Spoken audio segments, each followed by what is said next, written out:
서지현 검사의 검찰 내 성추행 폭로 이후 사회 전반으로 이 미투 운동이 확산되고 있습니다. 특히 문화계에서 이 성추행 폭로가 잇따르고 있습니다. 고은 시인과 이윤택, 오태석 연극 연출가에 이어 이번엔 배우 조민기 씨까지 논란의 선상에 오르고 있습니다. 지금부터 양지열 변호사 그리고 최진봉 성공회대 교수와 함께 이 내용 포함한 몇 현안 이슈 살펴보도록 하겠습니다. 안녕하십니까? 네, 안녕하세요. 예. 자, 일단 그 서지현 검사가 폭로해서 촉발된 검찰 내 이 성추행 사건 문제부터 짚어보도록 하죠. 고양지청 김모 부장검사가 오늘 재판에 넘겨진다고요? 네, 그렇습니다. 21일 날 긴급 체포가 됐잖아요. 사실은 구속영장이 청구되지 않은 상태에서 조사를 하다가 사안이 엄중하고 여러 가지 증거들이 아마 나온 것 같아요. 그래서 검찰이 긴급 체포를 했고요. 긴급 체포를 한 상태에서 14일 날 구속영장을 청구를 했습니다. 본인은 구속영장 실질심사에 참석하지 않았고요. 그래서 발부가 된 상태고, 그래서 오늘이 이제 마감이거든요. 구속 기간이 마감이 되면서 오늘 이제 구속된 상태에서 기소를 하게 되는 상황이 됐는데, 검찰이 조사하는 이제 조사단이죠. 조사단이 조사하는 내용 중에 보면 A 모 검사뿐만 아니라 또 다른 검사를 성추행 혐의가 있는 것으로 그렇게 알려지고 있어요. 그래서 지금 두 건이 걸려 있고요. 이 검사, 부장검사 같은 경우에는 본인도 시인을 한 상태입니다. 그래서 아마 이제 구속영장이 청구가 됐고 그다음에 기소가 되면 아마 처벌을 받게 될 것 같은데, 이번에 이제 이 조사가 끝나고 나면 또 안태근 전 검찰국장에 대한 조사도 이어질 것 같아서 진상조사단이 가능한 한 빠른 시일 내에 관련된 사람들의 조사를 지속적으로 수행할 가능성이 있다고 보여집니다. 예, 이건 이제 자체 징계의 문제가 아니라 처벌을 하겠다는 이제 검찰의 의지가 드러난 것 같고요. 본인도 일단은 뭐 어느 정도 인정을 했다고 그러네요. 네, 형사 사실 자체가 처음에는 진상조사단이 출범을 했다라는 것이 알려지면서 검찰 내부의 통신망을 통해서 매일매일 별도로 제보가 들어갔었고요. 그걸로 긴급 체포가 이루어지고 수사가 시작이 되자 또 하나 다른 어떤 제보가 있었던데 두 개가 다 사실로 드러났고, 말씀하신 것처럼 본인도 다 인정을 하고 있기 때문에 두 개의 사건에 대한 경합범으로서 재판에 넘겨진 상황입니다. 예.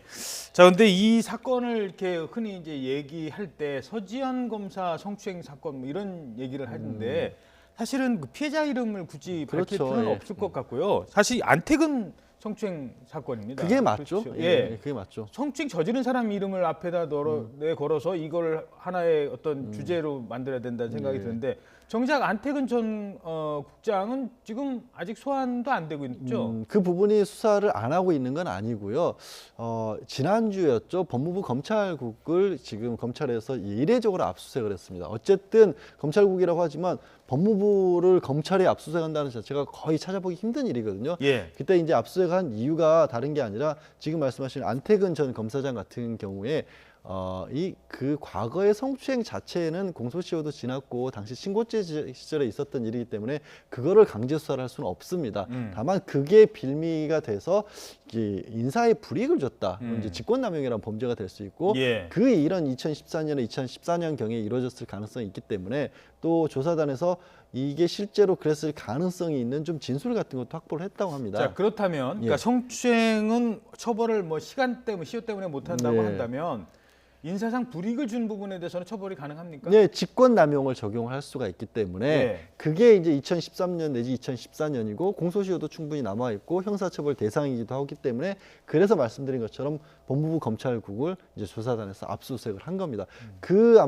다만 이제 성추행과는 조금 다르게 이 직권남용을 입증하는 것은 그렇게 단순한 문제가 아니거든요. 그때 실제로 어떤 일이 어떻게 있었고 왜 정말로 정당한 어떤 인사의 재량권을 넘어서서 검찰국에서 권력을 잘못 써서 이 불이익을 줬느냐를 좀 입증을 한 뒤에 조사를 해야 되기 때문에 다소 시간이 좀 걸리는 거죠. 그 직권남용을 하게 된 원인, 성추행을 인정을 하느냐 안 하느냐에 따라서 그 이후에 직권남용에 대한 부분도 많이 달라지겠네요. 사실 성추행이 있었다라고 한다면, 그리고 그게 이제 범죄에 있어서는 동기라는 부분도 중요하게 작용을 하거든요. 성추행이 있었다라면 아무래도 직권을 남용했을 가능성이 좀 높아지지 않겠습니까? 만약에 정말로 아무런 일이 없었다라고 한다면 그야말로 뭐 서지현 검사가 무고한 사람을 무고한 게 되는 거기 때문에 그 경우에는, 그리고 뭐 정말 자신이 떳떳한데 굳이 인사상 불이익까지 줘가면서 서 검사의 뭐 예를 들자면 입을 막으려 할 이유가 없기 때문에 그 두 개가 어느 정도는 연결되는 차원에서 조사를 하겠지만 다만 말씀드린 것처럼 성범죄 자체는 처벌할 수 있는 기간은 아닙니다. 예.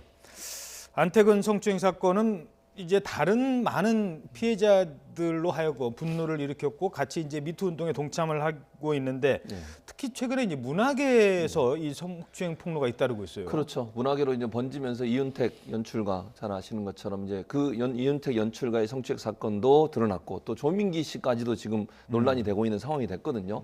이게 이제 우리 사회가 바뀌고 있다는 걸 인식해야 되는 거죠. 그러니까 예전에는 이런 문제가 있어도 쉬쉬하고 넘어가고 또 도리어 이런 얘기를 해도 위에 있는 사람들이 그냥 조용히 있는 게 좋겠다라고 하면서 덮고 넘어가는 경우가 많이 있었지 않습니까?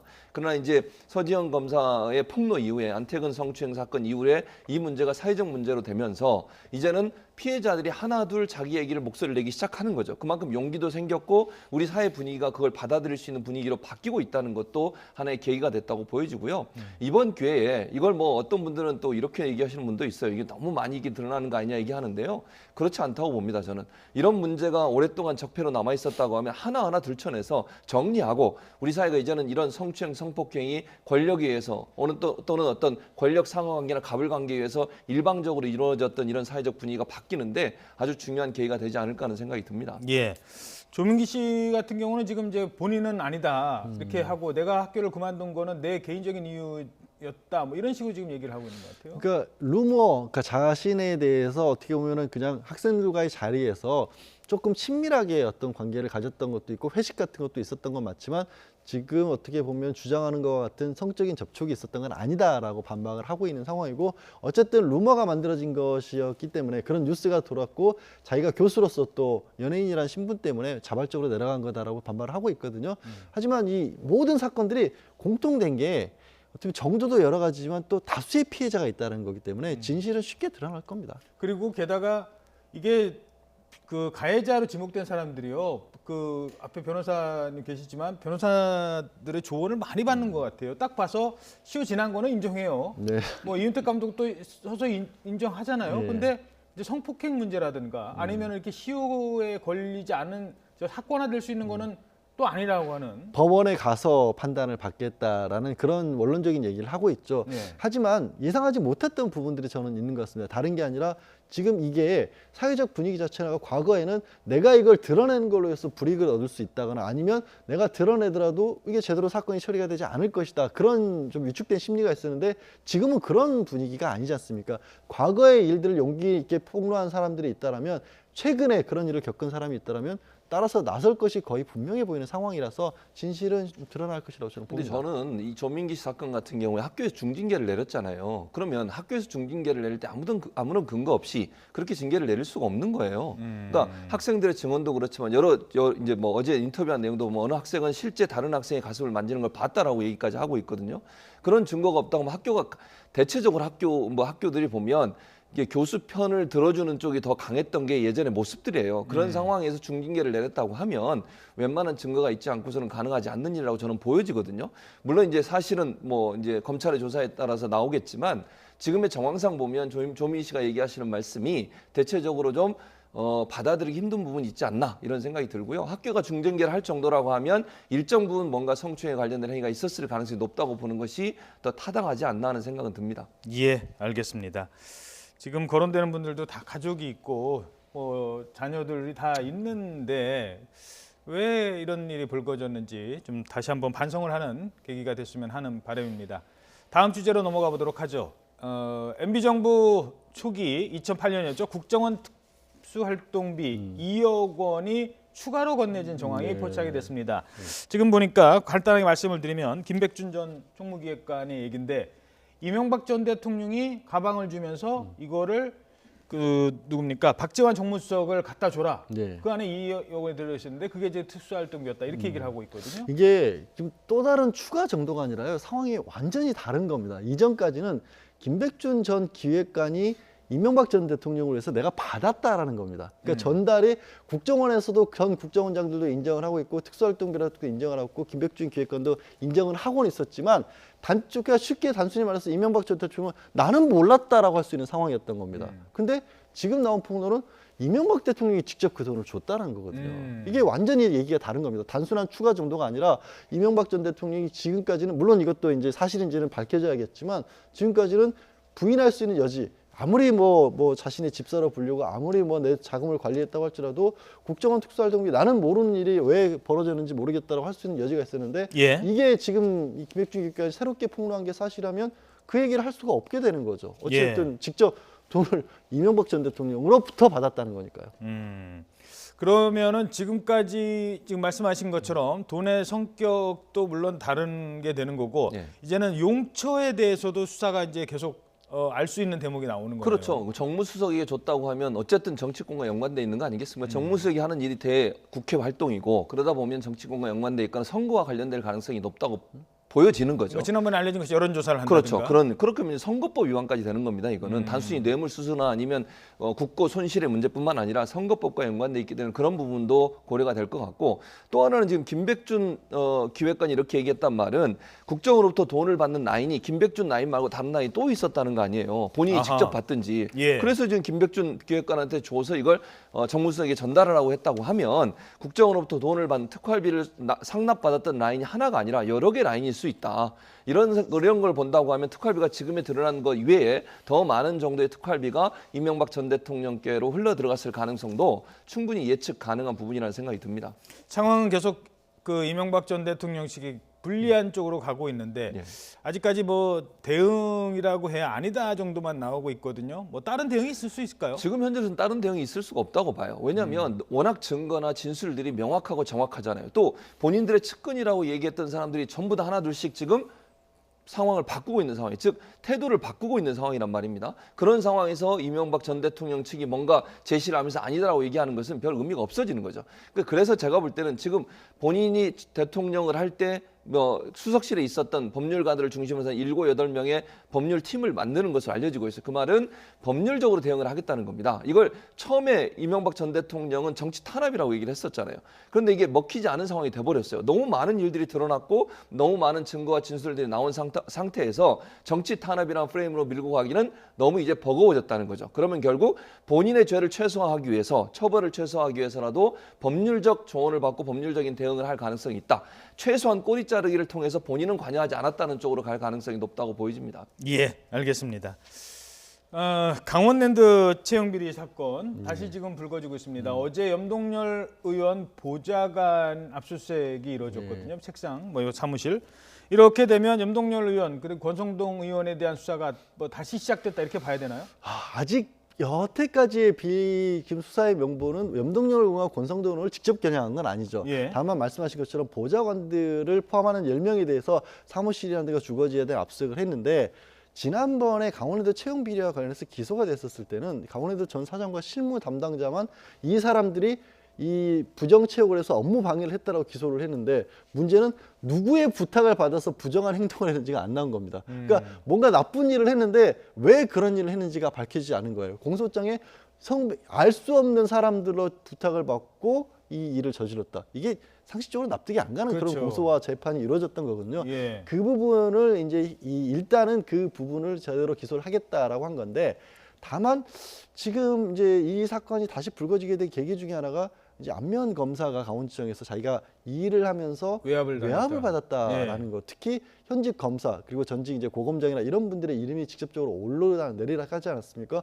권성동 의원 같은 경우 법사위원장이기도 하고 검찰 출신이기도 하기 때문에 거기에 대해서 권 의원 스스로도 이거는 내가 있을 수 없는 일이라서 가만히 있지 않고 법적 조치를 취하겠다라고 밝혔기 때문에 어떤 식으로든지 검찰 내에서 법적으로 해결을 해야 되는 상황이 된 그렇죠. 겁니다. 외압부터 해결을 해야죠. 외압이냐 아니면 안면 검사가 허위 사실로 무고를 한 것이냐. 그렇기 때문에 이 과정의 하나가 될 수밖에 없는 압수수색이었다고 봐야겠죠. 아, 그렇군요. 결국 그러면은 이게 이제 외압 여부까지도 이제 결국은 드러날 수밖에 없는 예. 흐름이 된다는 거 아니겠습니까? 네, 그렇습니다. 보좌관이 받은 것, 그러니까 보좌관이 청탁을 하고 본인이 이렇게 모든 걸 다 했다.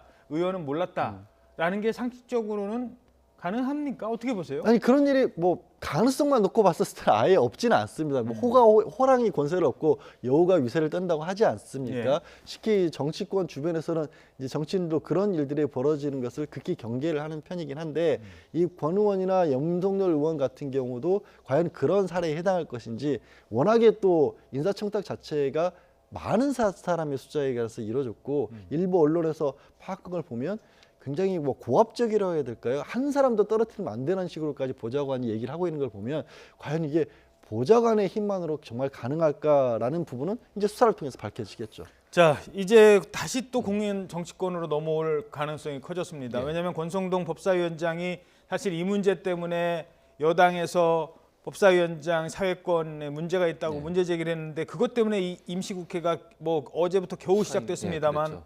그동안 파행이었거든요. 예, 맞습니다. 이것 또 문제 제기 안 될까요? 제가 볼 때는 뭐 임시국회가 이제 다시 봉합이 돼서 나왔지 않습니까? 이런 상황에서 여당이 파행으로 가긴 좀 힘들 것 같습니다. 물론 비판을 하겠지만 일단 민생 법안들이 중요하지 않습니까? 국회가 공정이 되는 것 자체가 문제가 있기 때문에 아마도 이 문제를 뭐 비판을 하겠지만 파행으로 몰고 가지는 않을 것 같고요.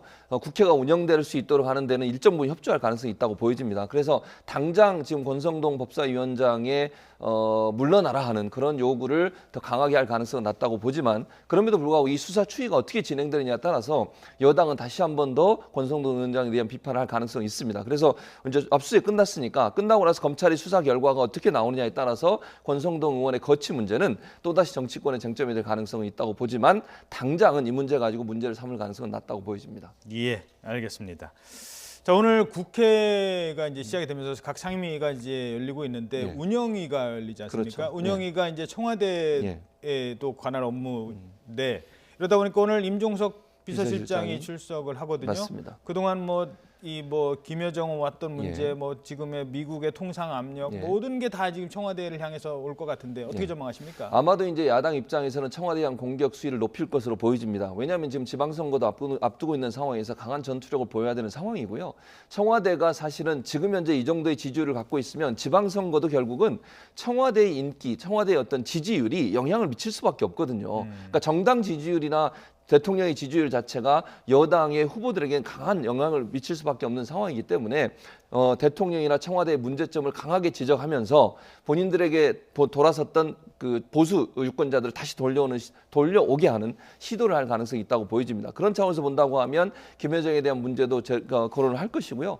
또 하나는 이제 아까도 말씀하셨듯이 통상 압력에 대해서 이게 이제 현 정권의 문제라고 강하게 비판할 가능성이 있습니다. 물론 여당은 또 이게 현 정권의 문제가 아니라 오래전부터 있었던 문제이기 때문에 지금의 야당도 문제가 있다고 반격을 하겠지만 야당 입장에서는 청와대나 문재인 대통령의 흠집내기를 지속적으로 함으로써 본인들이 정치적으로 입지를 더 강화시키고 또 지방선거에서 좋은 교두보를 형성하려고 하는 의도를 가지고서 공개의 칼날을 세울 가능성이 있다고 보여집니다. 예, 뭐 남북 정상회담과 관련해서 그러니까 두 가지 특히 이제 오늘 관심을 끄는 게 남북 정상회담과 관련해서 자 북측이 뭐라고 제의를 해왔으며 어떻게 할 것이냐에 대해서 분명히 이제 질문이 있을 거거든요. 질문하겠죠. 그리고 또 한 가지는 이제 뭐라고 얘기할 거냐면 분명히 그러면 핵 폐기나 미사일 개발 폐기 하는 부분들을 만나서 할 거냐 얘기하겠죠. 그리고 그걸 전제 조건으로 내세우라까지 얘기할 가능성도 있어요. 제가 예. 볼 때는. 그러니까 남북 정상회담을 지금 현재 문재인 정부 같은 경우는 대화를 통해서 풀어가 보겠다는 거잖아요. 그런데 이제 야당 입장에서는 그걸 전제되지 않은 대화 자체를 지금 하면 안 된다고 주장하고 있는 상황이에요. 이 부분이 충돌될 수밖에 없는데 뭐 상식적으로 생각해 보면 저는 이렇습니다. 상대방이 있는 어떤 협상에서 대화도 시작하기 전부터 뭐부터 내놔라고 얘기하는 것은 협상을 하지 않겠다는 얘기예요. 대화가 진행이 되겠습니까? 아니 상대방도 주장하는 게 있고 이쪽에서 주장하는 게 있다고 하면 일단 대화를 시작하면서 조율해 가는 것이고 그러다가 문제가 해결이 안 되면 뭐 결렬될 수도 있겠지만 대화 자체 하기 전부터 상대방으로부터 뭔가 포기하고 들어와라. 이렇게 얘기하는 것은 대화를 하지 않겠다는 것이기 때문에 너무 무리한 요구가 아닌가 하는 생각이 듭니다. 그와 관련해서 문재인 대통령도 최근에 평창 올림픽센터를 방문해서 프레스룸에서 이제 우물가에서 숭늉 찾는 격으로 뭐 급하게 하지는 않겠다. 뭐 이렇게 얘기를 하기도 했습니다. 그래서 정부도 신중한 입장인 건 분명히 하고요. 하나는 이제 논란이 됐던 건 최근에 이제 홍준표 대표도 트위터에다가 그 글을 올리면서 문제가 됐는데 남북 관계가 지금 북미 관계보다 더 진전이 되다 보니 오히려 미국과 우리의 관계는 소홀해진 거고 그래서 트럼프가 통상 압력 카드를 내든 것이다. 이게 뭐 해석에 따라서 그럴 수도 있는데 지금 이 시기에 또 그렇게 얘기를 하다 보니까 이게 또 논란이 되기도 했었거든요. 근데 꼭 그런 식의 사실 우리가 통상 압력을 가는 건 국민들이 경제적으로 어려움을 겪는 거 아니겠습니까? 철강에서 뭐 관세를 53%까지 올릴 수도 있다는 얘기 나오고 있고 당장 트럼프가 직접적으로 한 얘기는 아니지만 한국 GM이 군산공장 폐쇄하겠다.